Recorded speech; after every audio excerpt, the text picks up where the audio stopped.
Muito bem, hoje, 15 de março, é o dia do caiçara. A gente pensa no caiçara, a gente pensa no pescador tradicional, o defensor do meio ambiente, que é o primeiro cara, linha de frente para defender o meio ambiente da região dele ali, daquele ecossistema. Tá? E a gente pensa também em festa religiosa, padroeiro. O pescador está sempre muito ligado a isso e as comunidades caiçaras estão intrinsecamente ligadas a esse acontecimento cultural, acima de tudo, além de social. Nós estamos em contato, nesse momento, com o Sidney Bibian, meu amigo, neto e filho de pescador, morador da região da chamada... Olha só que coisa interessante, é o Rabo do Dragão. Para quem não conhece, a ilha de Santa Amaro, no Guarujá, tem uma figura espetacular de um dragão. E o Rabo do Dragão, onde está lá o Sidney Bibian, conhecido, e muito conhecido, por defender o meio ambiente, a luta pela pesca artesanal e o modo de vida caiçara, que é tão rico e passou de gerações na vida dele. Diretor-secretário atualmente da Associação dos Moradores e Amigos da Cachoeira, diretor adjunto e conselheiro da nossa associação Água Viva. Esse é o Bibian. E eu vou também falar com o Jordan Santos, um jovem com raízes profundas na comunidade da Praia do Perequê, também no Guarujá, na direção, já também na região do Rabo do Dragão. Né? Além de sua formação em engenharia de ciências, é um escritor. Ele gosta não só de falar, gosta de escrever. E eu acho isso bacana, porque eu encorajo a escrita, tendo realizado o estudo na UNAERP sobre a trajetória dos caiçaras em Guarujá. Um estudo que é fonte, é interessante, deve ser consultado, deve ser referenciado, em colaboração com os amigos locais. Autor do livro Os Homens da Ilha, que relata a história dos povos que formaram a ilha, ou a cidade, a Ilha de Santa Amaro e a cidade de Guarujá, aqui no nosso país. Com muito orgulho, então, vou conversar com o Sidney Bibiano e com o Jordan. Bibiano, prazer em receber você, Bibiano, no dia do caiçara, né? Sim, claro, né? Hoje é um dia comemorativo para nós, né? Mas há de quem diga que não é, né? Por causa que é numa semana de comemoração da Quaresma, né? Então a gente fica um pouco impedido de fazer atividades da festa. Isso o Jorge vai poder falar um pouquinho, né, sobre isso também. E nós queremos falar também que a atividade nossa, ela não é, somente a pesqueira, né? Ela não é somente a... Ela também é, aliás, né? Não é só pesca tradicional, é mais que isso. É mais que isso, né? É mais do que a pesca tradicional. Nós estamos envolvidos na agricultura também, né? Na atividade da caça e apesar de não poder caçar mais hoje, né? Mas eu fui criado do modo de vida dessa forma. E também da questão do artesanato, porque a gente precisava produzir, né, as peças para a gente poder se alimentar. E aí descobrimos que isso poderia virar um potencial de artesanato, que é o caso dos cestos, né, os balaios, que antigamente não se tinha lugar para pegar os peixes, né? Então os pescadores faziam, a comunidade fazia esse balaio, esse cesto, para fazer a transferência, e depois veio a caixa de plástico e mudou tudo, né? E a nossa comunidade, ela é uma das antigas aqui da região da ilha, né? Tem a Prainha Branca, que é a nossa irmã, Perequê, Guaiúba, Vicente de Carvalho também tem lá um pessoal ligado à pesca, né? E aí a gente precisa diferenciar a pesca e a comunidade caiçara, né? Mas está tudo atrelado junto, na verdade, né?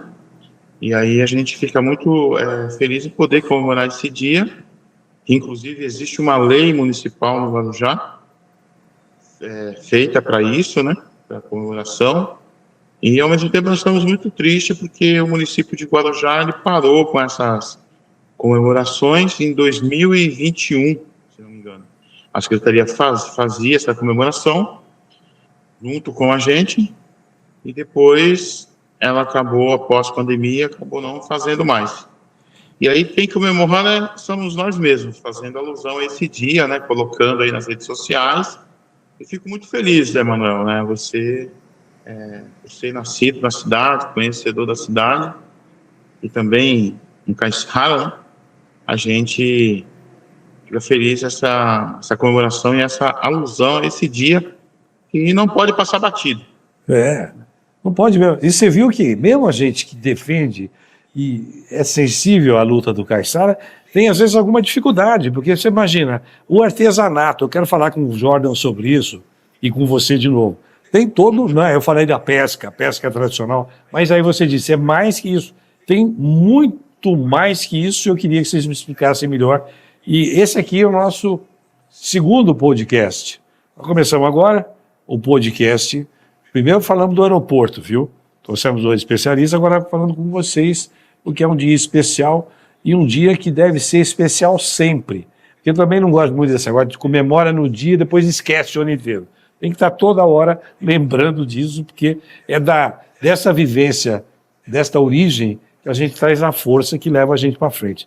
Jordan, que idade você tem? Você é um rapaz, eu conheci outro dia na Câmara de Vereadores, eu já conhecia de vista. Sim. Outro dia eu conversei com ele. Você está com quantos anos? 20 e poucos anos? Estou com 28 agora. 28. Cara de menino. E aí, Jordan, prazer em receber você. Eu tirei a barba. Conta pra gente aí toda essa trajetória, mas esse dia, que não devia ser apenas um dia, como eu disse, o dia do Caiçara, a luta do Caiçara, é o pescador, é o artesanato, e você foi pesquisar isso, escreveu, teve a coragem, porque para escrever tem que ter coragem, é um momento solitário, a gente está na escrita, Liviano, está sozinho ali, porque ele foi primeiro buscar a informação, preparou a informação, organizou tudo isso para depois escrever, não é uma tarefa simples e muito solitária, viu? Então, parabéns pela sua iniciativa e, faz favor, conta pra gente aí um pouco dessa luta pelo Caiçara e pela vida dessas comunidades tradicionais do Guarujá e de toda a região, né? Aproveitando o gancho da palavra solitária, né, você está falando, o Caiçara ele pode se dizer que é um povo solitário, porque sempre viveu isolado, sendo autossuficiente, e é datado, a gente tem registros desde o século XVI da formação dos nossos antepassados, né? Então, o Caiçara é mais do que apenas a pesca, como o Bibiano falou. Além disso, é a questão de tradição, o modo de fala. Ele tem o sotaque, né, do Caiçara próprio. Você define o povo pelos costumes e pelas tradições, pela vivência dele no dia a dia. O povo Caiçara é um povo tradicional. Eu costumo falar que ele não é gentílico, não é um gentílico do topônimo de litoral, que o pessoal que nasce no litoral acha que vai se chamar de Caiçara, mas quem nasce nas cidades vai ter a atribuição do gentílico. Guarujá é guarujaense, Santo santista. E a gente acha importante essa data de comemoração, apenas para lembrar, né, que o Caiçara existe, está ali, para trazer à tona, porque durante muito tempo ele foi um povo praticamente esquecido, ignorado, engolido aí pela urbanização desenfreada, desorganizada, né? E o meio ambiente que o Caiçara habitou por 450 anos, aí, desde o surgimento no século XVI, nos últimos 80, 50 anos, vem sido degradado e destruído, impedindo o modo de vida tradicional dos nossos avós, meu avô, meu bisavô, que eles tiveram. Hoje em dia está completamente diferente e se transformando. Por isso que eu falei da palavra isolado, porque o Caiçara sempre viveu nessas comunidades isoladas mesmo. Eles sempre foram autossuficientes e o nosso relacionamento se dá basicamente entre famílias. Então, meus parentes conhecem os parentes lá da cachoeira ali do Rabo do Dragão, e conhecem, também são parentes, primos distantes do pessoal da Prainha Branca, e são primos distantes de nossos primos, aí já são mais próximos lá em Ilhabela, São Sebastião, em Ubatuba, na Ilha do Mel e no Paraná. Então, o Caiçara definido como um povo tradicional, com o seu sotaque, com suas culturas, suas festas, a festa de São Pedro, a festa de Reisado, o modo e a alimentação, a culinária, ele é definido dessa forma. Ele vai do litoral do Paraná até o litoral do sul do Rio de Janeiro, ali, em Paraty. É o mesmo povo, e a gente, com nossas pesquisas, eu, o Wendel da Litese, a Juliana também, que participou na criação do livro Os Homens da Ilha, a gente começou a pegar as origens com base em grandes estudiosos. Hoje em dia, o professor Jags, que eu tenho contato também, que é quem definiu o termo comunidade tradicional. Ele é um dos pesquisadores, se não o mais importante no mundo. Quem criou essa expressão. Quem criou o termo comunidades tradicionais, que vai lá dos seringueiros a vida dele é toda nesse sentido de pesquisa. Então, a gente conseguiu aqui chegar em uma fonte, né, através das pesquisas, toda a metodologia de pesquisa científica, junto com um historiador genealogista, que é o Wendel, e a gente fez esses trabalhos de pesquisa de mais de 4 anos, compilamos eles sobre a territorialidade do Guarujá, publicamos artigos no Simpósio Internacional da UNAEP. Então, foi todo um estudo aí buscando resgatar as fontes científicas e comprovar a oralidade do que os meus avós, né, no caso, falavam, porque do grupo de pesquisa eu sou o Caiçara, né, que descende desse povo. Eles são filhos de pessoas que já vieram migrando, né, para a cidade. Mas com esses conhecimentos e por busca de comprovar a oralidade, a gente chegou em João Ramalho, um dos caiçaras hoje atual, né, dos que existem aqui no Guarujá, também da sua família, é descendente de João Ramalho, e a gente tem feito outras comprovações aí com o passar do tempo. Então, o caiçara não é só a pesca, né, é toda uma cultura mesmo, um povo tradicional. E eu posso dizer que você é autor do livro Os Homens da Ilha. Os Homens da Ilha. Né, que revela essa história desses povos, e como você falou, pega lá o sul do Rio de Janeiro, desce, passa por São Paulo, vai até o Paraná, né? Sim. É isso. Então, agora, além dessa coisa bacana da culinária, que eu quero que o Bibiano fale um pouquinho sobre culinária do caiçara, além dessa história incrível, maravilhosa, que você consolidou num livro e que vai ficar para gerações, viu?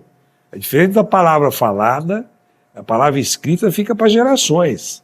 Ninguém destrói um livro. O livro fica. Há quem diga que o livro dura 300 anos. Olha a importância disso. Ou mais. Esse livro, sem querer cortar, ele não abrange só o caiçara, né? Ele busca desde as origens dos homens do Sambaqui, aí ele passa pela formação do povo caiçara e ele chega até na atualidade, né? Com a migração dos povos de outros estados, cidades vindo para cá, para o Guarujá, mas nossa ênfase é o Guarujá. É um estudo científico, não é só um estudo de relato, né? Eu conheci fulano. Não, é comprovado. Vocês foram buscar fontes científicas e organizaram tudo isso. Então, é bacana. Agora, vamos sair um pouquinho porque eu acho que nisso tudo tem uma palavra que eu quero falar. É uma expressão. É a luta. Foi uma luta fazer o livro, é uma luta fazer o que o Bibiano faz, né? Pelas coisas que eu sei que ele me conta, né?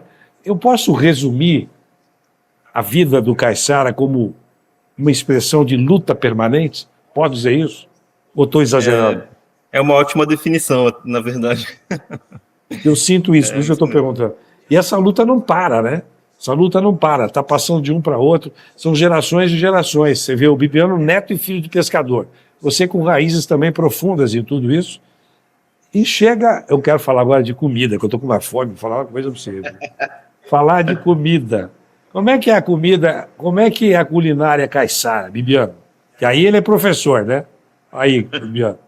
Então, a culinária caiçara, né, eu aprendi com meus pais, né, na época do fogão a lenha, né, porque na época não tinha, nasci em 71, mas a energia aqui na região do Rabo do Dragão chegou em 82, então eu vivi o que é a lamparina, vivi numa casa de barro, pau a pique, né, a casa estilo índio mesmo, né, depois a transformação para madeira e hoje alvenaria, né, de acordo com o progresso. E aí meu pai fazia lá o azul marinho verdadeiro, né, no fogão a lenha, né, com o coentro bravo colhido do quintal, a pimenta também colhida do quintal, pimenta malagueta, e também a questão do camarão com chuchu também, que é uma comida tradicional, marisco, caranguejo. Porra, a fome está só aumentando aqui. Marisco, camarão, caranguejo, meu Deus do céu. E tudo isso com uma pimentinha, isso, bota uma pimentinha no meio, mas tem um segredo, né, o segredo de vocês aí. Sim, o azul marinho, por exemplo, né, ele pode ser feito com peixe em carne mais rígida, pouca espinha, né, para a gente não ter um peixe cozido e ensopado. Se descasca a banana, e aí a banana, para não deixar, para criar aquela noda, a gente não põe na água. E aí aquela noda vai tornar um tom azul, né, na própria banana. E aí põe no peixe, né, cozinhando no peixe, e aí aquela noda vai sair aquela tintura da noda da banana. E depois dali você tira o peixe cozido, separa a banana, faz o pirão, e uma pimenta, uma malagueta colhida do próprio quintal, né? O coentro bravo, que é um coentro que a gente ainda tem aqui em alguns quintais caiçara, na região nossa, ainda é possível achar. É o coentro nativo, né? Que é nascido da própria terra. O camarão com chuchu também, porque a gente está morando aqui na margem, às margens do canal, a região costeira. Então a gente já juntava o útil, né, ao agradável. A ostra também é um prato tradicional riquíssimo também, ela crua, né? A ostra é bem... Inclusive a gente até comercializa hoje, usa para nível de comércio, mas é nossas comidas, né? A caça, que a gente não pode nem falar mais, mas estou falando aqui porque é uma tradição nossa, né? Ah, Meu pai foi militar, né? E aí caçava. Meu pai também é pescador. A carteira dele, eu tenho ainda, ele faleceu em 2001, mas a carteira dele é registrada em 61 no Porto de Santos. Ele tem a carteira dele ainda de pescador e eu também tirei a minha, meu irmão tirou a dele, para a gente dar essa continuidade, né? legal. E as comidas, assim, que eu posso falar tradicionais, são consideradas essas, porque essas que a gente tinha muito aqui. A gente tinha plantação da mandioca também, plantação de inhame. A gente ainda tem ainda aqui, né? E aí eu ainda pratico alguns pratos desse, o qual você já teve o prazer de vir aqui. Pois, então vou contar isso aqui. Um dia, Pedrinhos, né? Eu vou no Pedrinho, eu vou num restaurante lá no Raul do Dragão chamado Pedrinho. Viu, Lucas? Eu vou num restaurante chamado Pedrinho. Cadê a vó de bike? Chama Pedrinho o restaurante. Aí um dia eu vou até a cozinha. Eu não sabia quem estava na cozinha. Eu vou na cozinha. E quem encontro? O seu Viviano, na cozinha. E aí ficou uma coisa na minha cabeça desde aquela hora que eu te vi lá. E aí eu vou juntar com o Jordan. Que é o seguinte: o cozinheiro, eu não sou cozinheiro, não sei fazer nada na cozinha. Nem ovo frito, vou te falar. Eu sou uma desgraça na cozinha. Não tem jeito. Mas eu vou aprender, quem sabe eu aprendo um dia, mas não aprendi até hoje. Já estou meio velho, burro para aprender, né? Tá? Não sei se eu vou aprender. Mas, Jordan, vou ligar a conversa que estava falando agora, o Sidney Bibiano, com a sua. Um traço que você deve ter identificado, me parece, eu estou falando como um leigo, você é um estudioso, eu sou um leigo que olha para isso com um olhar de curiosidade. Mas o traço da generosidade. O jeito que faz uma comida e faz para os outros, faz com alegria, é generoso. E me parece, esse cara aqui é o caiçara típico, que é o Sidney Bibiano. Você é um caiçara menos típico, porque você foi mais para a escola, foi estudar. Caiçara é mais da lida. Mas os meus você filhos são assim, igual o Bibiano. Então, e você teve a felicidade de poder para você foi para a universidade, tudo isso. Mas te pergunto, essa coisa da generosidade é marca registrada também desse povo caiçara, é isso? É totalmente, porque a questão de divisão, compartilhamento de alimentos é algo intrínseco do caiçara mesmo, porque ele entende a natureza e o meio ambiente que ele está como propriedade de todos. Tanto que meus avós, o pessoal, os antepassados do Bibiano também, nossos parentes costumavam receber essas pessoas de fora muito bem, assim, com a generosidade, e às vezes quando eles falavam, poxa, olha que lugar paradisíaco, porque realmente o caiçara conservou a natureza, né, desde que se colonizou e começou a se escrever a história do Brasil, praticamente intocada. Onde o caiçara está, é intocado. Depois, quando vem o progresso desenfreado, ele acaba destruindo isso, mas eles davam terras, assim, para o pessoal que vinha de fora. Eu queria morar aqui. Ele fala, constrói ali, ó. E aí muitas pessoas usavam disso, né, você dá a mão e puxava o braço inteiro. Aí trazia mais gente e cercava mais do que era para cercar e começava a mudar o ambiente mesmo, né, tirar aquela forma de subsistência do caiçara, que hoje acontece com muito mais força. E geralmente o caiçara fazia aquele arrastão na praia, né, com picaré, faz até hoje e divide. Meus tios aqui, os parentes, entre nós a gente divide ainda praticamente tudo, sempre com essa generosidade. Mas antes, quando tinha menos gente de fora, assim, era com todos, né? Quem dava para todos. E só que hoje em dia é difícil de manter esse modo de vida tão tradicional, tanto por conta da mudança no meio ambiente, quanto por conta de falta de confiança, né? Hoje em dia está difícil. Sabe, Jordan e Sidney, eu vou dizer, olhando para a câmera, é o seguinte, olha, essa herança é uma herança que a gente chama de imaterial. Porque essa é uma herança que passa de uma geração para outra mas talvez seja o melhor presente que vocês recebem. Porque o sujeito que é generoso constrói o mundo. O sujeito que não é generoso não constrói, ele se utiliza do mundo. A diferença é essa. Aí eu vou perguntar uma coisa, misturando de novo, agora vou do Jordan para o Bibiano. Bibiano, você é conhecido como um cara que defende muito o meio ambiente. E o Caiçara defende o meio ambiente porque considera que o meio ambiente é a casa dele, né? O entorno dele, tudo ali. A mata, Sim. o mangue, o mar, a cachoeira, o riacho, tudo isso faz parte da vida de vocês. E essa tua luta pelo meio ambiente também nasceu no berço, né, eu acho. Sim, né? Meu pai, ele ensinou, né? O meu avô ensinou meu pai, o pai ensinou a gente, né? Que a gente tem que preservar para poder tirar dos próprios recursos da natureza o nosso próprio sustento. Por isso que eu disse no começo que o Caiçara é muito mais, tem uma visão muito mais ampla da natureza e do meio ambiente. Ele precisa da água para beber, ele precisa das plantas para usar como ervas medicinais, porque nós somos, na verdade, uma mixigenação, né? A mistura do índio, o português, o europeu, né, sim, quando veio para o Brasil, e o negro. Eu sempre digo nas frases, quando eu vou fazer alguma palestra em alguma escola, que eu fiz na escola Jean Piaget em Santos, fica no canal Oswaldo Próprio, né, falando que nós herdamos o conhecimento das plantas do índio, porque a gente usa algumas ervas para fazer remédios naturais para a gente tomar, porque assim aprendemos desde criança, né? A questão da pesca, com 8 anos de idade, eu fui com o meu tio, né, tirar a ostra, e de lá para cá, a atividade da pesca, ela se tornou uma pele para mim, junto dentro de mim, né? Então a gente herdou o conhecimento do índio com esses conhecimentos da natureza, o poder do negro, que é a força, né, que a gente tem para a luta, para travar uma luta mesmo, né, de dia a dia, para ter esse reconhecimento, e o poder de negociação, que eu acho que foi a parte pior em si, que foi para o europeu, né? Quando eles chegaram aqui, eles trocaram especiarias com os índios, né? A questão das armas, né? Das armas não de corte, mas das armas de fogo. Até então, o que os índios tinham conhecimento eram as armas de corte, né? E daí para cá, a partir do descobrimento do Brasil, é que houve toda essa situação. E as transformações a gente vai sofrendo ao longo dos anos, né? Então,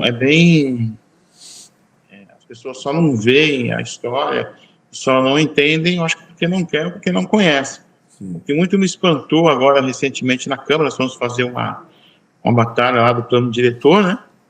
E aí eu falei uma palavra índio lá, uma pessoa que estava lá falou índio, eu falei sim, quem nasceu no Guarujá, quem conhece a história do Guarujá, sabe como é que começou, né? Os embrólios da sociedade. Hoje o que muda é o escambo, né? Hoje o que muda a palavra é a especulação imobiliária, né? A especulação imobiliária, ela pega essas áreas consideradas nobres da gente, e aí depois tentam nos convalidar como invasores. Até o Jordan fez uma fala muito feliz lá no momento, né? Dizendo que precisa ter essa diferenciação e que a gente quer respeito. Esse termo invasor a gente não aceita, porque a gente faz parte da história do Brasil. A gente faz parte da história desde quando o Brasil, antes até do descobrimento do Brasil, que eram os índios que são nossos descendentes também. Vocês fazem parte da história e fazem parte do futuro do Brasil. Que é o seguinte, isso aí que o Jordan fez, com a ajuda de professores, especialistas e tudo, ô Jordan, isso aí pode gerar, no futuro, quem sabe, a Universidade Caiçara. Porque a Universidade Caiçara pode reunir tudo isso, sambaqui, cultura culinária, língua, gestos, movimentos, danças, né, e todo o conjunto, né, de manifestações dessa cultura impressionante. Cabe, depois nós vamos conversar sobre isso uma outra hora, cabe uma Universidade Caiçara. A gente tem que ter capacidade de buscar isso. Mas aí eu vou te perguntar. Inovação com os saberes ancestrais, né? Sim, porque tudo isso...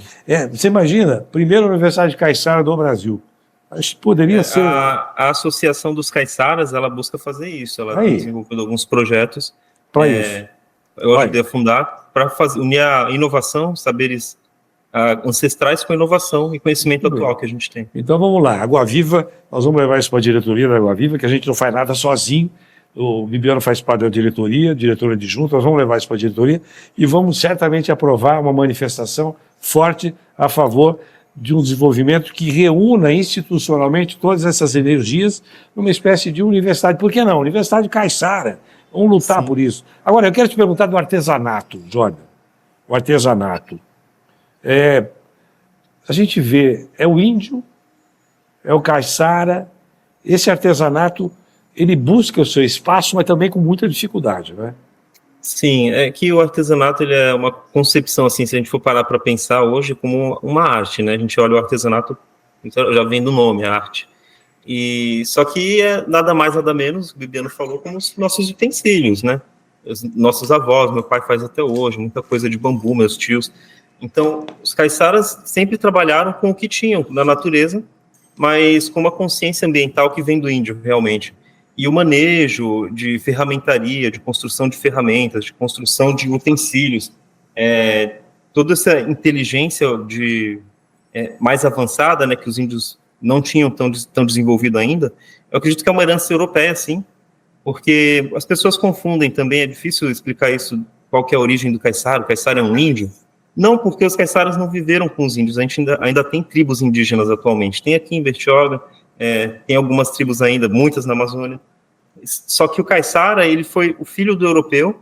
Quando veio aqui o Martim Afonso lá, o João Ramalho, viu a Índia peladona lá, ele ficou com a Índia e gerou um filho, só que esse filho não tinha o mesmo propósito do que esse pai que veio colonizar o Brasil, ele veio abrir as estradas, eles fizeram cidades, fizeram a Vila de São Vicente, Santos, urbanizaram, porém o filho desse europeu com a Índia, ele ficou ali no meio termo, ele foi criado com a Índia, aprendeu os costumes, a valorização da natureza, a medicina, só que ele não foi com o mesmo propósito do pai, não seguiu, não teve tanta educação, mas ele tinha acesso, porque afinal era o pai dele. Sim. Então, isso se repetiu, só que esses filhos, né, eles não subiram, não foram para São Paulo, porque os que foram já não são os caiçaras. Os caiçaras, eles começaram a formar a cultura porque eles se estabeleceram no litoral, se multiplicaram com essa cultura de mescla entre o europeu e o índio, e aí depois, quando os negros também foram libertos, né, os quilombos se estabeleceram ali onde os caiçaras estavam.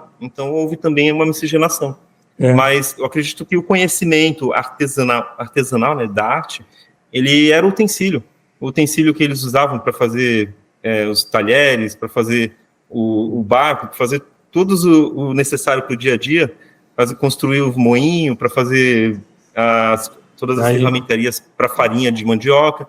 Então foi um conhecimento ali do índio europeu, e isso se tornou arte hoje, né? Porque a gente tem plástico, tem o metal aí bem trabalhado. Bom, gente, são quase 30 minutos de bom papo. Eu vou conversar outras vezes com vocês. Esse negócio do caiçara está no coração de todos nós. A gente faz isso com emoção, com alegria, com um sentimento de que a gente está ajudando, de alguma forma, modestamente, a resgatar um pouco dessa luta, porque é com essa forma de transmitir que vocês fazem os conhecimentos, mas, sobretudo, a energia que vocês transmitem para as futuras gerações. De vocês, do povo caiçara, e também do povo que não é caiçara, e que passa a olhar para o povo caiçara com mais respeito, com mais admiração e com mais, como eu disse, vocês constroem isso, generosidade. Então, palavra para vocês, 30 segundos para cada um. Bibiano, palavrinha final sua, depois a palavra final do Jordan, por favor. Eu só quero agradecer a oportunidade, né, você está dando aí para a gente fazer uma comemoração em forma de expressão, né, falada.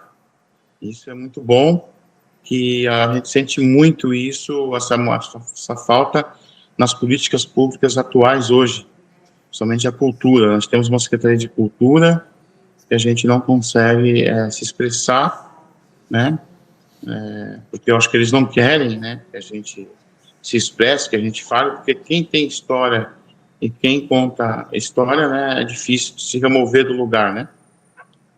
E é isso. E obrigado pela Perfeito. oportunidade. Quero agradecer ao Jordan também. Não, nós que agradecemos, uma honra ter você aqui. E eu tenho uma honra ter você como amigo, né? Esse menino que eu estou conhecendo mais agora, que certamente seria um amigo dele, se ele deixasse ser amigo dele, porque eu gostei da cara dele, gostei do jeito dele. Jordan, palavra com você, por favor. Vamos construir o livro juntos, né? A gente legal. Estiveram aqui, a gente faz parte também, o nome É uma construção, né? É uma construção, é isso aí. A gente fez uma O Bibiano esteve junto na busca de todas as informações. Legal. Ele que nos apresentou o pessoal mais antigo da Cachoeira também, nos forneceu muitas histórias através da oralidade, confirmações também que vieram ser confirmadas nos estudos. Foi uma contribuição imensa que sem ele não teria sido o mesmo resultado. Muito obrigado a vocês dois, com muita emoção a gente encerra. Eu, por mim, ficava 5 horas conversando com vocês, mas nós vamos conversar outras vezes, assim, tempo pequeno, 30 minutos, para não cansar nem vocês e nem o espectador. E aí, no podcast, essa que é a vantagem. O sujeito pega esse conteúdo e pode ver e ouvir na hora que quiser e aonde estiver, no mundo inteiro. Um abraço para vocês dois. Muito obrigado.